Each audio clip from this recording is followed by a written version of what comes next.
Dirigi 6 horas na véspera de Natal. Quando cheguei, meus pais tinham dado meu lugar na mesa para uma vizinha. Ela tá sozinha esse ano, foi o que minha mãe disse. Achamos que você pode comer na cozinha. Eu disse claro, peguei meu casaco e fui embora. Uns 30 minutos depois, minha irmã mandou mensagem. Ué, não aguenta ser ignorada, né? Então eu abri meu banco, congelei o pagamento da casa deles e cancelei a conta de streaming que eles usavam. Mas o que mudou tudo foi a mensagem que eles mandaram às 21h04. Nunca imaginei meus pais dizendo que eu não era bem-vinda no Natal. Não é exagero. Não tinha cadeira para mim, não tinha espaço, não tinha lugar para mim. Eles fizeram parecer que era normal, como se eu fosse entender. Mas eu dirigi 6 horas para estar lá. Peguei trânsito, fiquei atrás de caminhão, ouvi as mesmas músicas o tempo todo, parei 2 vezes para tomar café ruim em posto. Eu tava cansada, mas é Natal, né? Cheguei, deixei minha bolsa no chão e minha mãe já tava lá, com a cara de quem tinha decorado a fala. Mudamos um pouco. Seu lugar vai ser na cozinha. Deixamos a senhora Langford na mesa. Pisquei, achei que tinha ouvido errado. Mas era isso mesmo. A senhora Langford tem uma loja de piso 2 cidades pra lá. Meus pais estão de olho num desconto faz tempo. Então meu lugar valeu um possível desconto em piso. A senhora Langford sabia. Ela tava com um sorriso meio culpado, como se sentisse vergonha por mim. Eu não falei nada.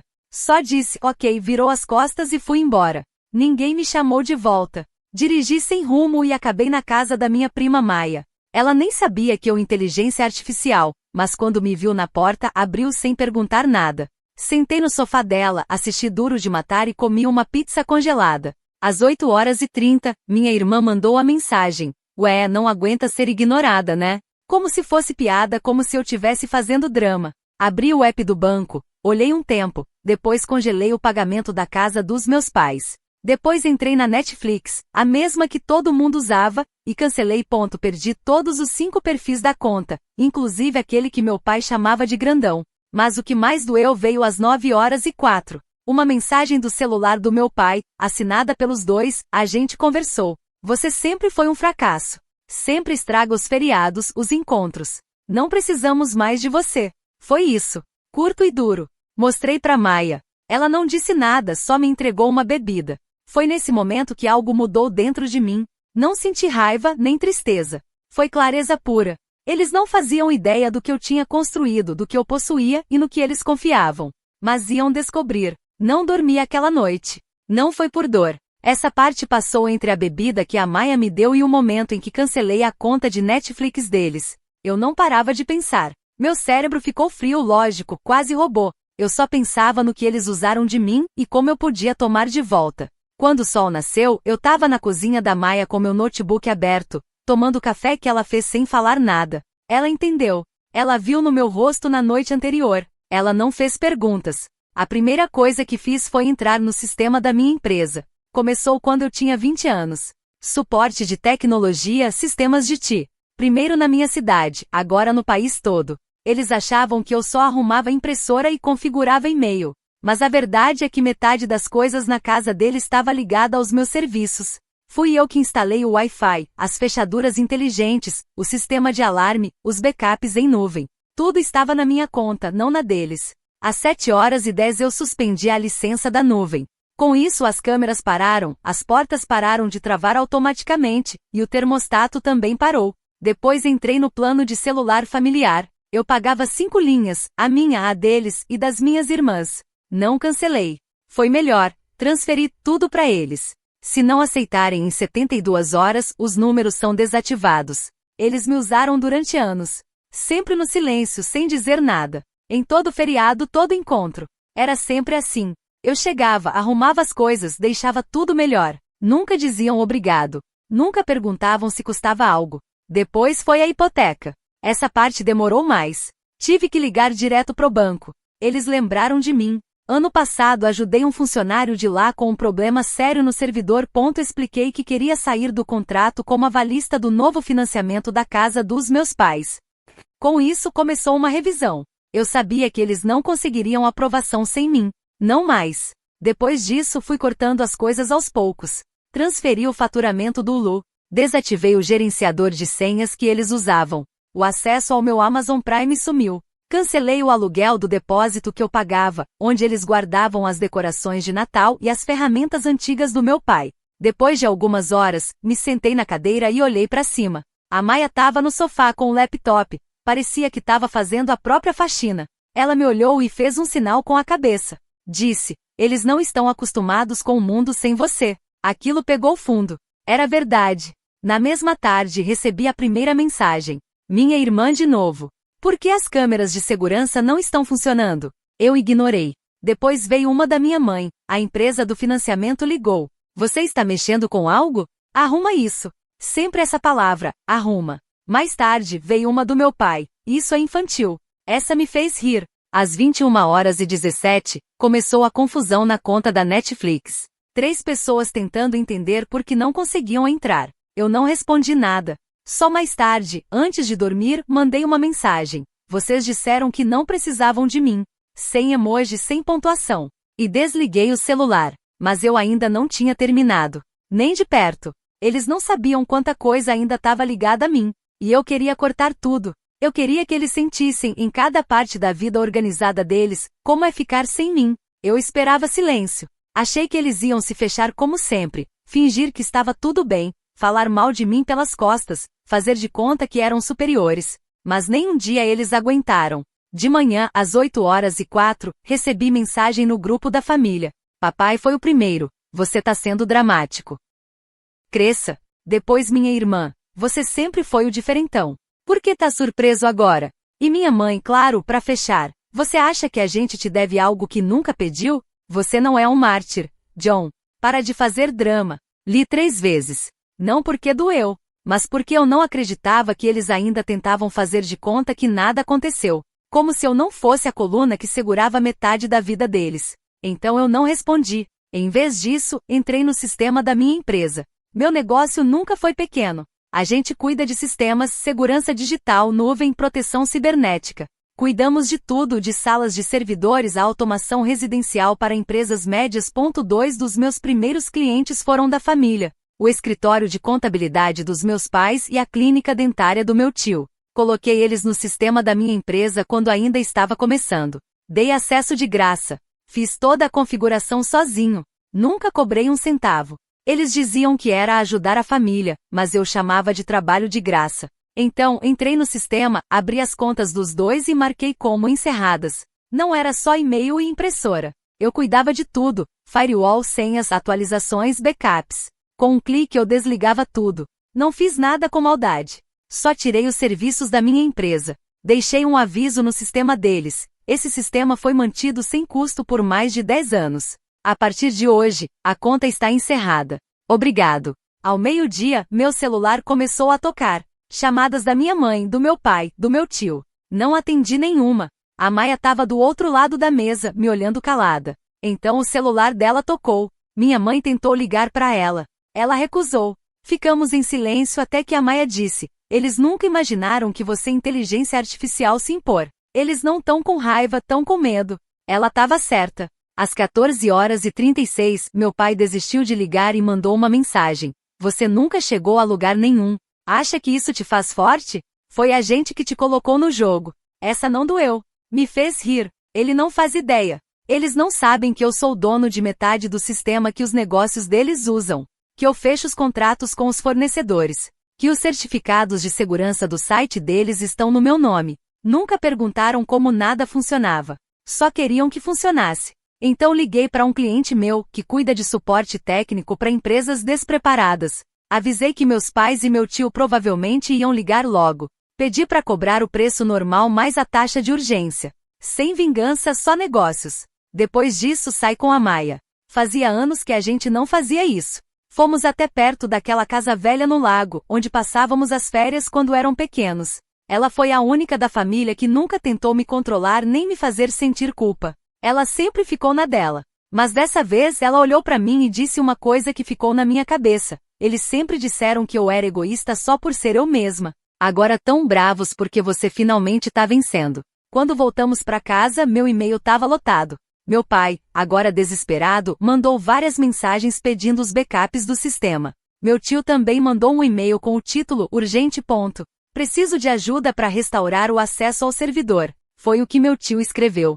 Minha mãe também mandou vários e-mails dizendo que não entendia o que estava acontecendo com o sistema de contabilidade deles. Não respondi nenhum. Em vez disso, liguei para o meu consultor financeiro e pedi para transferir meus investimentos para um novo fundo. Um que tirasse meus pais e minha irmã de qualquer possibilidade de ter acesso. Eu não inteligência artificial mais pagar o futuro deles. Não depois de tudo que eles disseram. Às 21h40, recebi outra mensagem da minha irmã. Espero que tenha valido a pena. Agora você tá sozinha. Virei para Maia e li em voz alta. Ela só balançou a cabeça e disse, não, ele não tá. Essa era a diferença. Eu não tava sozinho. Eles estão. E eles estão começando a perceber. De manhã, tudo tava mais calado. Mas não era um silêncio de paz. Era um silêncio pesado, como quando os canos estouram dentro das paredes e ninguém quer abrir para ver o estrago. Nem olhei meu celular até depois do café. Eu já sabia o que inteligência artificial ver. E lá estava, um e-mail da recepcionista da clínica do meu tio. Assunto: estamos sem acesso. Ajuda, por favor. Ela nem tentou fingir que estava tudo bem. Disse que não conseguiam acessar os prontuários dos pacientes nem fazer cobrança, e tiveram que remarcar várias consultas porque o sistema parou à noite. Sem backup, sem plano B, nada. Ela escreveu: achávamos que o sistema era independente. Não sabíamos que era tudo controlado por você. Eu não respondi. Encaminhei para um colega meu de uma empresa de TI que cobra preço cheio e não faz desconto para a família. Escrevi junto: precisam de um pacote completo de recuperação e reinstalação. Usar a tarifa de emergência. 2 horas depois, recebi várias mensagens da minha mãe. Primeiro: podemos conversar? Depois: a gente não fez por mal. Tava todo mundo bebendo. Estressados. Todo mundo fala coisa que não quer dizer no fim de ano. Essa frase, todo mundo fala coisa, soava falsa. Porque eu lembrava de toda vez que eles falaram coisa cruel e depois esperavam que eu esquecesse. Eles sempre faziam isso. Falavam, negavam, diziam que era piada e depois me culpavam por não deixar pra lá. Então veio uma mensagem mais longa, claramente reescrita várias vezes. Dizia: não é que a gente não queria você lá. A gente só queria que a dona Langford se sentisse incluída. Ela é importante pra gente. Principalmente agora com o acordo do piso novo. A gente achou que você inteligência artificial entender. Aquele foi o momento em que tudo ficou claro. Eles não negaram. Só explicaram como se fosse algo lógico. Como se me trocar por um desconto em piso de madeira fosse uma coisa normal de família. Li em voz alta para Maia. Ela nem piscou. Só disse: então seu lugar vale R$2 o metro quadrado. Eu ri, mas não foi risada feliz. Não dava para acreditar que eu já tinha chamado esse pessoal de minha família. Lá pelas 2 da tarde meu pai ligou para Maia. Nem tentou me ligar direto. Ela não atendeu, mas ele deixou um áudio longo, todo nervoso e confuso. A gente ouviu no viva voz. Ele disse que não tinha percebido o quanto a empresa deles dependia de mim. Disse que achava que eu só consertava computador. Não sabia que eu controlava toda a estrutura digital deles. Então ele falou uma coisa que ficou na cabeça. A gente achava que você gostava de ajudar. Você nunca pediu nada, né? Porque quem não pede, eles acham que não precisa de nada. E se você não reclama, te chamam de quieto em vez de invisível. Às 16h19, recebi uma mensagem da minha prima Eli, filha do meu tio. Ela disse que tinha ouvido o que aconteceu. Ela me contou a verdade. Eles estavam dizendo para todo mundo que eu tinha destruído a família. Disse que falaram para ela se afastar de mim. Que eu era perigoso agora. Perigoso só por me defender. Como se eles tivessem medo do que eu pudesse dizer. Ou pior, do que eu pudesse parar de fazer por eles. Liguei para Eli. Ficamos quase 1 hora conversando. Ela me contou coisas bem piores do que as minhas. Disseram que ela tinha que assumir a clínica, casar com alguém da igreja, se comportar. Quando ela disse não, chamaram ela de ingrata. Falaram que ela estava jogando fora tudo que eles construíram para ela. Te soa familiar? No final da ligação, Eli disse que também estava cortando laços com eles. Falou que preferia recomeçar do zero do que ficar devendo qualquer coisa para essa família. Ela disse que admirava o que eu estava fazendo. Eu não sabia nem o que responder. Nunca tinha ouvido algo assim de alguém da família. Naquela noite, quase 10 da noite, meu celular vibrou de novo. Mensagem da minha irmã. Você ainda tá pagando minha mensalidade da faculdade? Ela nem tentou fingir nada. Eu olhei para a tela por 1 minuto, digitei não, e mandei. Consegui imaginar a cara dela, fechando a expressão, as mãos tremendo, correndo para minha mãe com o celular. E também consegui imaginar o que minha mãe diria. Ele tá só sendo dramático. Vai mudar de ideia. Mas dessa vez eu não inteligência artificial mudar de ideia. Isso não era vingança. Era um ajuste. Eu não tava tirando nada deles. Eles já tinham jogado fora tudo. Eu só tava parando de ser a rede de segurança enquanto eles acendiam fogo na casa. À meia-noite, eu e Maia estávamos na varanda enrolados em cobertas velhas, sem falar muito. Ela quebrou o silêncio primeiro. Eles vão vir aqui. Você sabe disso, né? Eu assenti. Vão mesmo. Eles chegaram na tarde seguinte. Eu já sabia que iam aparecer. A Maia também sabia. A única dúvida era, quanto tempo o orgulho deles inteligência artificial durar antes de virar desespero. A campainha tocou pouco depois das 2 da tarde. Eu não me levantei. Maia foi. Ela abriu a porta, mas não convidou para entrar. Era minha mãe, meu pai e minha irmã. Pareciam fazer parte de um show de desculpas, mas ninguém tinha ensaiado nada. Eu continuei sentado na mesa da cozinha. Ouvi minha mãe perguntar se podiam entrar. Maia disse que eles podiam ficar na varanda. Foi isso. Eles não gostaram. Meu pai empurrou mesmo assim. Ele entrou como se a casa ainda fosse dele. Minha mãe veio logo atrás, mas devagar. Minha irmã ficou parada na varanda de braços cruzados. Meu pai tentou começar com uma frase neutra. Você parece cansado, John. Eu não respondi. Minha mãe começou o discurso dela, falando que família briga mesmo, que o Natal é estressante, que as mensagens foram mal entendidas. Disse que eles não queriam dizer aquilo, que foi só falação, que eles estavam com vergonha. Então veio a frase que eu já esperava, a gente precisa de você. Tava lá. Sem pedir desculpa, só dizendo que precisavam. Como se admitir tudo bastasse para eu voltar atrás. Eu me levantei. Maia chegou perto de mim, e eu falei bem claro, vocês não me queriam. Deixaram isso claro. Disseram que eu estragava tudo. Meu pai tentou me interromper, falando que foi no calor do momento. Eu continuei. Você usou tudo que eu dei, pegou crédito pelo que eu construí, e quando eu parei de dar, me chamou de fracassado, de perigoso. E agora tá aqui querendo o sistema de volta, mas não quer saber de mim. Minha irmã perdeu a calma. Disse, você vai cortar todo mundo por causa de uma noite? Eu ri. De verdade. Pela primeira vez em dias. Falei, não é por uma noite. É por 20 anos. Minha mãe tentou falar de novo, mas a voz falhou. Disse que nada daquilo foi de propósito. Que eles só queriam aproveitar o Natal. E que eles não sabiam tudo o que eu fazia. Essa parte foi a que fechou tudo. Vocês não sabiam porque nunca se importaram.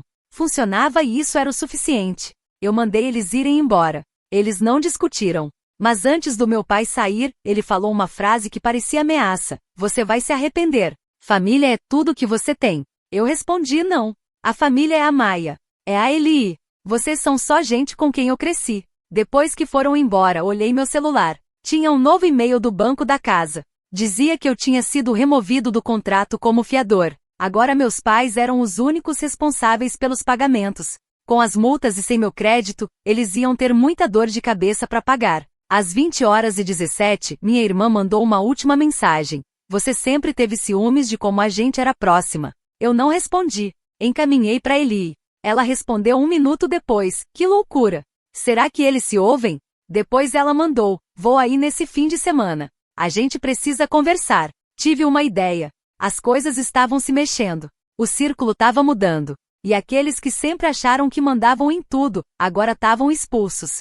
Sem tecnologia para esconder. Sem o dinheiro que eu passava para eles. Sem a segurança que eu dava sem ninguém ver. Só eles na casa grande deles, sozinhos, pagando tudo cheio, pelo que antes eles tinham de graça. E esse era o objetivo. Não era destruir. Era mostrar como é se sentir sozinho. Eli chegou no sábado, quase meio-dia, com 2 cafés e uma pasta debaixo do braço. Nem bateu na porta. Maia já tinha dito para ela entrar direto. Eli olhou em volta, sorriu como se tivesse passado a semana toda sem respirar direito, e jogou a pasta na mesa da cozinha. Ela disse: aqui tá tudo. E-mails, mensagens, até prints de tela. Eu juntei isso por anos. Eu abri devagar, achando que inteligência artificial ver coisa de drama, mas era pior. Era frio. Era claro. Meu tio ameaçando tirar Eli do testamento. Meu pai tentando fazer ela perder um emprego só por não gostar da empresa. Era como ler minha própria história, mas com nomes diferentes. Eles fazem isso com todo mundo, Eli disse. Mas cada um de um jeito. Ela olhou para mim. Eu quero sair. Não só de coração, quero sair legalmente. Começar do zero. Sem eles. E quero você junto. Eu não respondi na hora. Fiquei olhando para a pasta. Fazia dias que meus pais tinham saído da varanda da Maia. Não tive nenhum contato desde então. Nenhuma mensagem. Mas eu sabia. Eles estavam em silêncio, mas planejando. Eu conheço eles. Deviam estar pensando em como mudar a história, falar com parentes, com amigos. Maia falou: a gente pode fazer algo disso. Nós três. Você tem a tecnologia. Eli manja da administração. Eu sei vender. Deixa eles com as sobras. Naquela noite fui até a casa onde eu cresci. Não para fazer as pazes, mas para fechar a porta direito. A casa parecia menor. Fiquei dentro do carro uns 5 minutos antes de descer. Meu pai abriu a porta. Minha mãe estava logo atrás, como se estivesse esperando para ver meu rosto. Minha irmã não apareceu. Eu entrei sem falar nada e fiquei na sala, olhando os mesmos móveis de sempre. Antes eles pareciam parte da minha vida. Agora era só um cenário falso. Eu disse: vim agradecer. Eles ficaram confusos. Eu continuei: obrigada por me lembrarem quem vocês são de verdade. Por me empurrarem longe o bastante para eu enxergar. Minha mãe encheu os olhos de lágrima e esticou a mão. Eu recuei. Você não pode chorar e ficar com os benefícios. Meu pai tentou falar alguma coisa, mas eu não me importava. Olhei nos olhos deles. Vocês me fizeram sentir como se eu fosse substituto a vida toda. Só chamavam de amor quando era conveniente. Agora é com vocês. Descobrir quem são sem mim resolvendo tudo no fundo. Eu saí. Maia estava esperando no carro. Assim que coloquei o cinto, recebi uma mensagem da Eli. Ela escreveu: a gente tá construindo isso e deixando eles para trás. E foi o que a gente fez. Nos meses seguintes, a gente abriu uma nova empresa, livre deles. Todo dia parecia uma cura, em silêncio. Não teve discurso final nem briga grande. Só distância. Distância e clareza. Meus pais venderam a casa menos de 1 ano depois. A hipoteca pegou eles. Minha irmã largou a faculdade. Eles tentaram falar comigo de novo, mas nessa altura eu já estava em outro lugar, um lugar de verdade. Eles não eram vilões. Eram só pessoas egoístas e mesquinhas que achavam que amor era um jeito de controlar os outros. E agora estavam por conta própria. Do jeito que queriam que eu ficasse naquele Natal. A diferença é que eu não fiquei sozinha. Eles ficaram. A atualização. Alguns meses depois de lançar nossa nova empresa, uma coisa inesperada chegou na minha mesa. Uma carta de desculpas da antiga vizinha, a dona Langford. Ela tinha visto tudo de fora. E quando nossa startup saiu numa revista de tecnologia, ela percebeu o que a gente tinha feito, e o que meus pais tentaram esconder. Ela disse que naquele Natal ela tinha se sentido estranha, e agora queria corrigir aquilo. A carta era de verdade, escrita à mão. Uma raridade hoje. Ela disse que se sentiu como um peão na história, pediu desculpa por ter ficado na mesa quando eu fui rejeitada, e a parte mais surpreendente, disse que inteligência artificial indicar nossa empresa nova para todos os clientes dela. No fim, ela escreveu: não sozinha neste Natal. Contei para Maia e para Eli e a gente riu junto. Não de deboche, mas de alívio. Uma pessoa tinha visto a verdade e escolhido fazer a coisa certa. Não muda o passado, mas foi um presente. Essa história não chegou aos meus pais ou minha irmã. Eles tinham seus próprios problemas agora e mal falavam. Mas dentro do envelope, junto com o bilhete de agradecimento e uma lista de indicações de clientes, tinha um cartão de Natal. Sem nomes, só um desenho de um pinheiro e uma frase: ano que vem nada de troca de móveis. Sorri quando li e guardei na gaveta do meu escritório. Junto também estava uma foto minha, da Maia e da Eli no dia da inauguração, todos sorrindo como se a gente já tivesse vencido. Às vezes, o apoio que você recebe não vem de quem você ajudou. Vem de quem lembra de você em silêncio quando mais ninguém lembra.